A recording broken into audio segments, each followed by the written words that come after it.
Alors, je me présente, Haft Trablsi, professeur principal émérite classe exceptionnelle au lycée secondaire Tahsin Megri. Aujourd'hui, nous allons voir ensemble un chapitre de chimie sur les alcools aliphatiques saturés, destiné pour les élèves de 4e année sciences de l'informatique. Alors, cette présentation est assistée par M. l'inspecteur Gharsala Adl. On va passer aux objectifs de cette présentation ou de ce cours. Tout d'abord, nommer un alcool connaissant sa formule semi-développée et inversement. Deuxièmement, distinguer les 3 classes d'alcool. Ensuite, expliquer le principe de l'étho-test.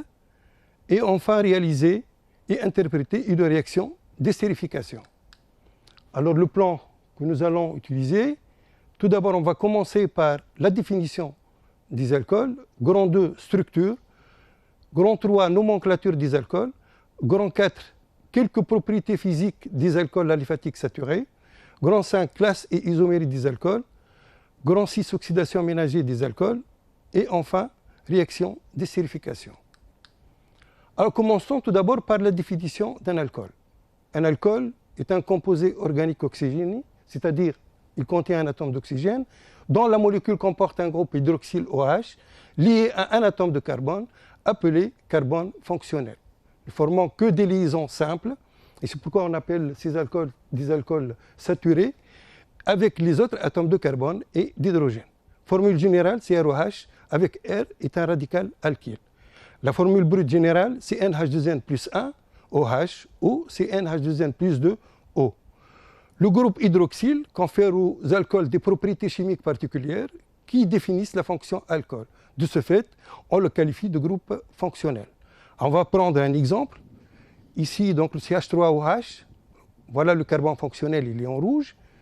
Ensuite, CH3, CH2, CH2OH, le carbone fonctionnel encore, il est en rouge. Le troisième alcool, CH3, CH2, CHOH, CH3, et vous avez ici le carbone fonctionnel, comme d'habitude, en rouge. Alors, je passe à la structure des alcools. La structure spatiale, on voit bien que l'alcool, donc, le carbone fonctionnel de cet alcool, alors, a une liaison, donc, avec l'oxygène de longueur de l'ordre de 1,43 angstrom. Par contre, la liaison OH, sa longueur, c'est de l'ordre de 0,96 angstrom. Les angles, donc COH, c'est 105 degrés.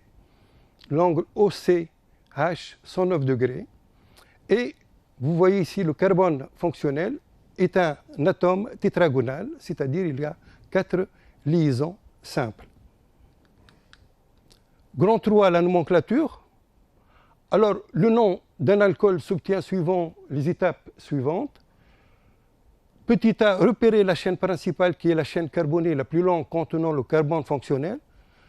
Petit b, numéroter cette chaîne de telle manière que le carbone fonctionnel porte le plus petit numéro. Petit c, le nom de l'alcool s'obtient en remplaçant le E final de l'alkane correspondant à la chaîne principale par le suffixe ol. Ce suffixe est précédé du numéro de carbone fonctionnel. Enfin, indiquer s'il y a lieu le nom et la position des radicaux alkyles greffés sur la chaîne principale. Alors, je vous donne des exemples. Je commence par l'alcool grand A. Alors, c'est le CH3, CH2, CH2, CH2OH. Le carbone fonctionnel, il est en rouge. Alors, la chaîne la plus longue, elle contient 4 atomes de carbone. Ensuite, je vais numéroter à partir de ce carbone fonctionnel, 1, 2, 3, 4. Il y a une autre numérotation à partir du carbone de la gauche de la molécule 1, 2, 3, 4, mais nous devons donc suivre la règle de la nomenclature, c'est-à-dire numéroter le carbone fonctionnel par le numéro le plus petit, et comme ça le nom sera butane 1-ol. Alors pour l'alcool B, nous avons CH3, CHOH, CH, CH3, CH3. Alors le carbone fonctionnel, c'est ce carbone-là qui est lié au groupement OH. La chaîne la plus longue, elle contient 4 atomes de carbone. Donc j'enlève le E et je remplace par ol. Voilà, butane 2-ol, puisque le groupement OH est sur le carbone numéro 2 et la ramification qui est le méthyle sur le carbone numéro 3, d'où le nom 3-méthylbutane 2-ol. L'alcool C, alors le CH3, CH2, CH, donc le carbone fonctionnel OH, CH, C2H5, CH3. Alors là, il faut choisir la chaîne la plus longue. Faites attention, donc ici vous avez un radical alkyle constitué de 2 atomes de carbone et qui est donc lié à la chaîne. Donc vous avez ici un atome de carbone, 2, 3, 4, 5, 6. Ça, c'est la chaîne la plus longue. Alors, le carbone fonctionnel, c'est le carbone numéro 3 qui contient le groupement OH. Et c'est pourquoi nous avons hexane, donc 3 ol. Et le groupement méthyle sur le carbone numéro 4, d'où la nomenclature 4-méthyl 3-ol. Alors, quatrièmement, quelques propriétés physiques des monoalcools aliphatiques saturés. Bon, tout d'abord, les alcools aliphatiques saturés sont des liquides jusqu'à 12 carbones. Deuxièmement, les alcools sont très miscibles dans l'eau, jusqu'à 5 carbones. Les alcools sont des bons solvants organiques, mais certains sont toxiques, tels que le méthanol, peut provoquer la cécité. Alors, cinquièmement, classe et isomérie des alcools. Selon le nombre d'atomes d'hydrogène portés par le carbone fonctionnel ou le nombre des radicaux, on distingue 3 catégories ou 3 classes d'alcool. Alors, je commence par les 3 classes d'alcool. Les classes primaires, alors ce sont les alcools dont la formule générale est RCH2OH, le groupe R lié au carbone fonctionnel est soit un atome d'hydrogène, soit un radical alkyle. Les alcools secondaires, ce sont les alcools dont le carbone fonctionnel est lié à 2 radicaux alkyles, R1 et R2, et donc leur formule générale sera CH, R1, R2, OH. Enfin, les alcools tertiaires, ce sont des alcools dont le carbone fonctionnel est lié à 3 radicaux, R1, R2, R3 et le groupement OH. Deuxièmement, isomérie des alcools. Alors pour les isoméries des alcools, il y a 2 types d'isoméries, les isomères de chaîne et les isomères de position. Alors pour les isomères de chaîne, donc c'est la chaîne qui varie. Pourquoi? Parce que si nous avons par exemple un alcool de formule brute C4H10O, alors vous voyez bien qu'ici que la chaîne de carbone constituée par 4 atomes de carbone, ici le groupement hydroxyle, il est lié au carbone numéro 1. Par contre ici vous avez la chaîne constituée que de 3 atomes de carbone, elle est ramifiée, et le groupement hydroxyle, il est toujours lié au carbone numéro 1. Donc la position du groupement hydroxyle n'a pas changé, la chaîne a changé. Là, c'est une chaîne de 4 carbones, là, c'est une chaîne de 3, et avec une ramification. Donc, si je passe à la définition, les isomères de chaîne sont des alcools qui présentent la même formule brute, mais le groupement hydroxyle est greffé sur des chaînes carbonées de nature différente en gardant le même indice de position. Petit b, les isomères de position. Alors là, quand je dis les isomères de position, c'est la position du groupement hydroxyle qui change. Vous voyez ici, par exemple, pour cet alcool-là, vous avez la chaîne contient 4 atomes de carbone. Le groupement hydroxyle, il est sur le carbone numéro 1. Par contre, ici, le groupement hydroxyle, il est sur le carbone numéro 2. Et nous avons ici gardé la même chaîne. Donc, c'est pourquoi on appelle ça 2 isomères de position. Alors, si je passe à la définition, les isomères de position sont des alcools qui présentent la même formule brute et la même chaîne carbonée, mais d'indices de position du groupe hydroxyle différents. Alors, exercice d'application. Donc, soit les alcools suivants, grand A, le butane 1-ol, grand B, le 2-méthylpropane 1-ol, grand C, le 2-méthylpropane 2-ol, grand D, le 3-méthylbutane 2-ol. Première question, écrire la formule semi-développée de chacun des alcools, de ces alcools. Deuxièmement, identifier les isomères de position et les isomères de chaîne. Alors, la réponse, alors vous voyez bien que pour le corps A, le corps B, le corps C, donc ils ont même formule brute, c'est 4H10O. Alors je commence par A, CH3, donc CH2, CH2, CH2OH. Alors le groupement hydroxyle est sur le carbone numéro 1, donc c'est le butane un ol. L'alcool B, CH3, CH, CH2OH. Alors, toujours le groupement hydroxyle est sur le carbone numéro 1. Et là, il y a une ramification. Donc, c'est le 2-méthyl propane 1-ol. Alors, le grand C, toujours, il a de formule brute C4H10. Vous avez donc ici la chaîne de carbone constituée, la chaîne donc la plus longue constituée par 3 atomes de carbone. Vous avez le groupement hydroxyle sur le carbone numéro 2. Et vous avez ici une ramification. Donc, c'est le 2-méthyl propane 2-ol. Si je passe maintenant à l'alcool D, je vois bien que l'alcool D il est constitué par 1, 2, 3, 4, 5 atomes de carbone. Donc, de formule brute, c'est 5H12O. Alors, cet alcool-là n'est pas un isomère avec donc A, B et C, car il n'a pas la même formule brute que. Donc, si je vais déterminer les isomères de position ou les isomères de chaîne, la condition essentielle, c'est que ces isomères, ils ont la même formule brute. Donc, A et B sont deux isomères de chaîne. A et B. Vous voyez bien, quand je dis deux isomères de chaîne, c'est la chaîne qui va varier. Donc ici, vous avez une chaîne de 4 atomes de carbone. Là, vous avez une chaîne ramifiée de 3 atomes de carbone. Et le groupement hydroxyle est toujours sur le carbone numéro 1. Il n'a pas changé de position. B et C sont des isomères de position. B et C. Alors, deux isomères de position, c'est la position qui va changer. Donc, vous avez ici CH3, CH, CH2, le groupement hydroxyle sur le carbone numéro 1, et là, le groupement hydroxyle sur le carbone numéro 2. Pourtant, ici, la chaîne, elle est toujours la même. Alors, grand 6, oxydation ménagée des alcools. Alors, nous allons commencer par le cas des alcools primaires. Alors, petite expérience, cas de l'oxydation ménagée de l'éthanol. Alors, vous voyez bien, donc ici, la photo. Donc, nous allons chauffer modérément quelques millilitres d'éthanol dans un bécher au moyen d'une plaque chauffante. Voilà la plaque chauffante. Au moment où l'ébullition du liquide commence à se produire, on va placer dans la vapeur d'éthanol une spirale de cuivre décapée et chauffée au rouge.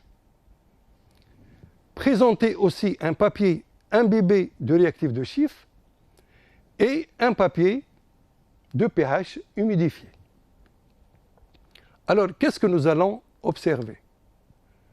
Premièrement, nous allons remarquer la persistance de l'incandescence du fil de cuivre. Le réactif du Schiff rosit et le papier pH rougit. Alors, si je veux interpréter, donc, si le spirale en cuivre reste incandescente, c'est-à-dire qu'il se produit une réaction exothermique. C'est-à-dire il y a dégagement de la chaleur.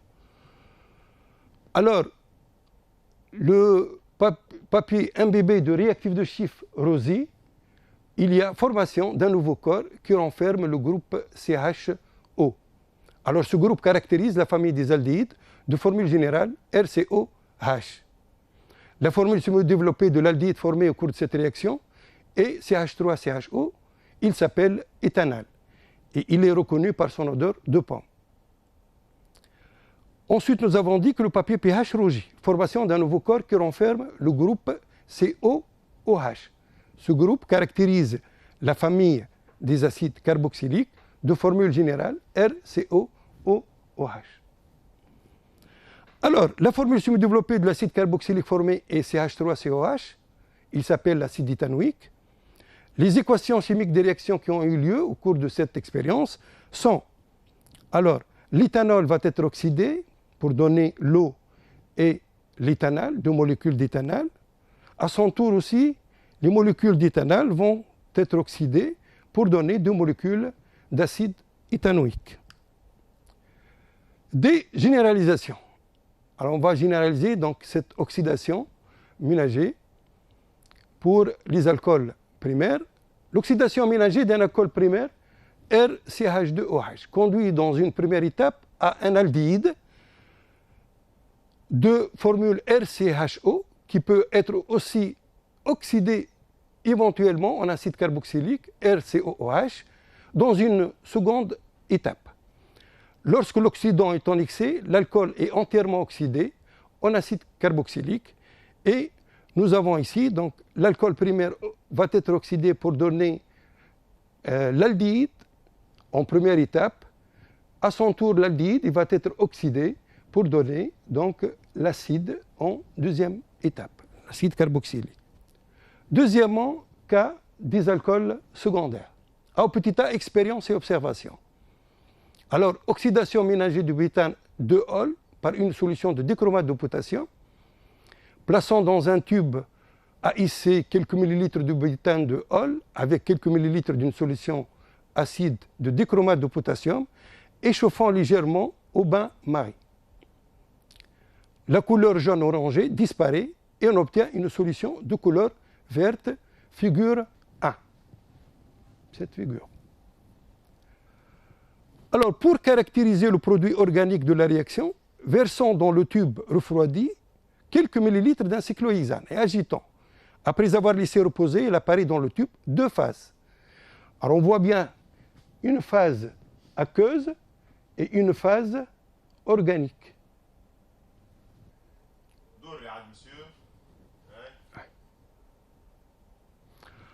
Alors, prélevons à l'aide d'une pipette un peu de la phase organique et réalisons deux tests avec le réactif de Schiff, puis avec une solution de dinitro 2,4-phénylhydrazine, le DMPH.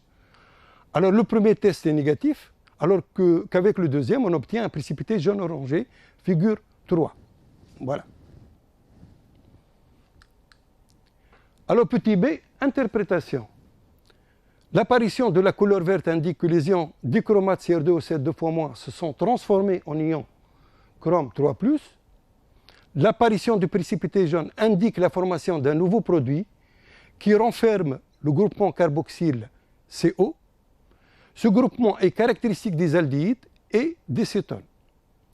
Le test avec le réactif de Schiff est négatif. Le produit formé est donc une cétone de formule générale CO R1, R2. Il s'agit dans ce cas-là du butanone. C'est le C2H5, CO, CH3. Alors l'équation de la réaction, vous avez ici donc l'alcool secondaire avec l'ion bichromate dans un milieu acide avec les ions 8H+, donne des ions CR3 fois plus de couleur verte, des molécules d'eau, puis donc l'acétone qui est donc la butanone. Je passe maintenant à la généralisation. L'oxydation ménagée d'un alcool secondaire R1CHOHR2 conduit à l'acétone correspondante R1COR2. Alors, dans ce cas-là, donc, vous avez un alcool secondaire, sa formule semi-développée R1CHOHR2 qui va être oxydé pour donner une cétone, c'est de la forme COR1R2. Troisièmement, cas d'un alcool tertiaire. Alors, les alcools tertiaires ne subissent pas d'oxydation ménagée. Voilà. Donc, ici, on peut dire que l'oxydation ménagée est un moyen pour la distinction entre les classes des alcools. Remarque, contrairement aux réactions de combustion, les réactions d'oxydation ménagée ne détruisent pas la chaîne carbonée. On voit ici donc une réaction de combustion complète.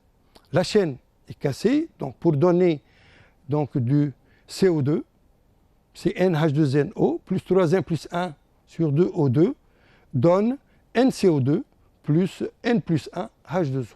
Ça, c'est une combustion complète.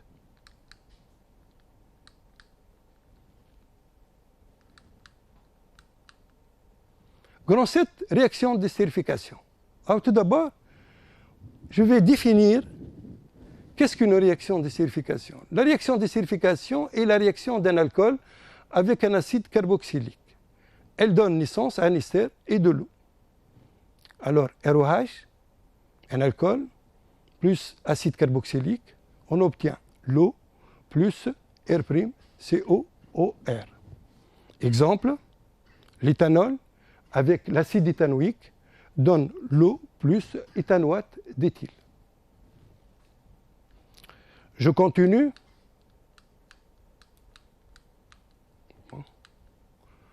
Alors, deuxièmement, l'expérience. Bon, vous voyez ici, la page elle est trop chargée. Bon, je ne vais pas lire le tout, mais je vais insister surtout pour donc voir ici que nous avons utilisé dans cette expérience un mélange entre un alcool qui est l'éthanol et un acide carboxylique qui est l'acide éthanoïque. Alors, vous voyez bien que les volumes choisis sont des volumes très précis.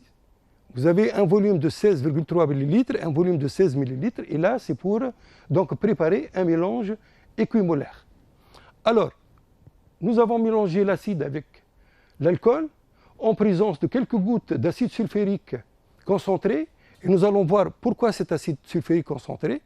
Puis, on a réparti ce mélange dans des tubes à essai numérotés de 0 à 11, et chaque tube à essai il contient 2 millilitres. Alors, ces tubes à essai, par la suite, vont être placés dans un bain-marie.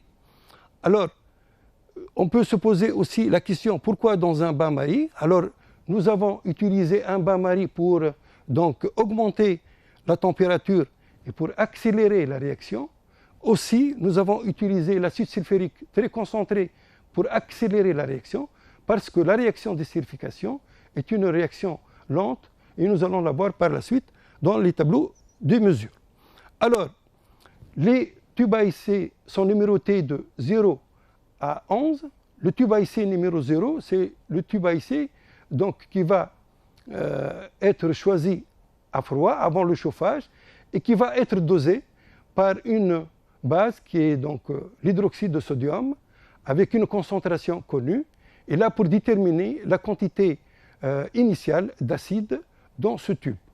Alors par la suite, et après le chauffage, on va prendre tube par tube, et on va essayer de le doser, et à chaque fois, par le dosage, on essaye d'atteindre le point d'équivalence pour déterminer la quantité d'acide restant. Alors, nous avons bien remarqué qu'on peut prendre des mesures. Alors, les mesures qu'on peut avoir, ou les résultats à partir donc, des dosages, peuvent, ici vous avez un tableau qui contient donc ici les numéros des tubes à essai. Là, c'est le temps où on a donc dosé la quantité d'acide. Alors, vous voyez ici, le tableau, il contient le volume de NaOH. Le volume de NaOH, il diminue jusqu'à ce que, après 60 minutes, presque une heure, devient constant. Alors, la même chose aussi, on peut donner un tableau qui nous donne la quantité d'acide restant à chaque instant. Vous avez ici les numéros des tubes, le temps et la quantité d'acide restant en millimoles. Et vous voyez bien que la quantité d'acide restant, elle diminue jusqu'après une heure, presque une heure, devient constante. La même chose aussi, on peut donner un tableau qui contient donc la quantité d'ester formé, et nous remarquons bien que la quantité d'ester augmente jusqu'à ce qu'elle atteigne une valeur constante après donc presque une heure 10. Alors, une interprétation sur les caractéristiques de l'estérification. Alors, tout d'abord, vous voyez qu'ici, la dernière phase de l'estérification se fait après une heure. Donc, la réaction, elle est lente. Et c'est pourquoi on a utilisé l'acide sulfurique concentré et on a aussi chauffé dans un bain-marie pour accélérer la réaction. Et malgré ça, c'est-à-dire, elle atteint sa phase finale qu'après une heure. La même chose aussi, vous voyez ici que on peut interpréter que au cours de cette réaction, on a les réactifs et les produits au même temps. Donc ça aussi, ça va nous donner une interprétation.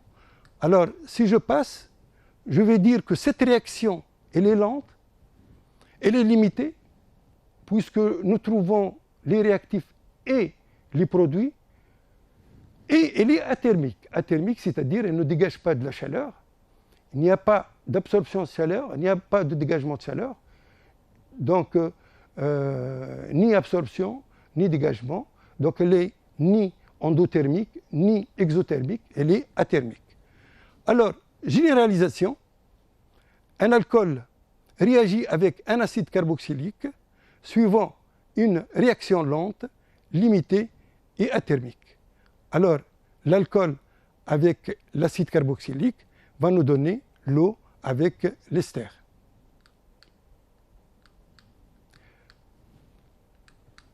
Alors, je passe à grand 7 applications de l'oxydation ménager. Alors, l'éthylotest.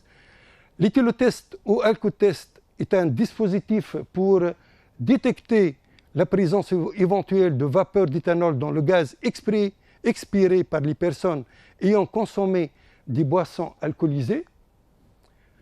L'alcool passe rapidement dans le sang et une partie est expirée par les poumons. Ce dispositif est utilisé par les agents de police pour les contrôles routiers. L'alcool expiré réagit avec une solution de bichromate de potassium, le K2CR2O7, existant dans l'appareil et réduit les ions bichromate CR2O7, jaune orangé, en ion chrome 3+, CR3+, de couleur verte. Deuxième application, oxydation biochimique. Alors, au cours du métabolisme, c'est-à-dire des transformations biochimiques, les alcools sont oxydés en aldéhyde en présence d'une coenzyme qui est une substance organique de structure complexe. Grand 8, exercice d'application. Alors, on considère l'alcool de formule brute C3H7OH. La première question, déterminer les formules semi-développées possibles de cet alcool, indiquer la classe de chaque alcool. Deuxième question, l'oxydation ménager de l'un des alcools cités. Donc, on obtient un composé qui donne un précipité jaune avec le D1PH. Petit a, montrer que le test avec le D1PH est insuffisant pour identifier avec certitude le composé oxydé. Petit b, le composé obtenu ne résout pas le réactif de Schiff. Identifier l'alcool oxydé, ainsi sa classe. Et enfin, écrire avec les formules subdéveloppées l'équation de la réaction, donner le nom du composé oxygéné obtenu. Alors la correction, ici je commence par la première question. Les formules semi-développées possibles, donc il y a le CH3, CH2, CH2OH. C'est le propane 1-ol, donc c'est une classe primaire. Et là, il y a le propane 2-ol, c'est un alcool de classe secondaire. Alors ça, ce sont deux isomères.